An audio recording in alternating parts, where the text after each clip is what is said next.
करत आहोत।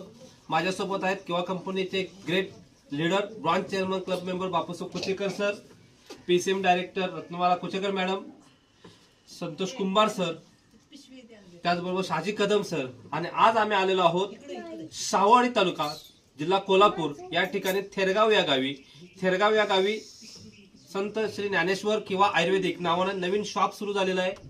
या शॉपच्या उद्घाटन प्रसंगी आपण बघत आहात की किंवा कंपनीचं एक शॉप आहे आणि जे अभियान आहे घराघरापर्यंत आपल्याला आयुर्वेद पोहोचवायचं आहे आणि आयुर्वेदाची ही संकल्पना प्रत्येक घराघरा पोहोचवत असताना आज आपण सावळी तालुक्यातील सचिन सर आणि त्यांच्या मिसेस उज्ज्वला मॅडम यांनी आज हे शॉप सुरू केलेलं आहे आणि या सर्वांच्या उपस्थितीमध्ये आज हे या ठिकाणी ओपनिंग होत आहे। अगदी सर्दीपासून कॅन्सर पर्यंत आजारी पडल्यानंतर ने आजारी पडू नये म्हणून जे औषध या ठिकाणी मिळणार आहेत आणि याचा लाभ तुम्ही तुमच्या भागातील सर्व लोक घेऊ शकता आणि आपल्या सर्वांच्या वतीने आपण सचिन सर यांना शुभेच्छा देऊया। थँक्यू, धन्यवाद सर। तुम्हाला पुढील वाटचालीसाठी खूप खूप शुभेच्छा।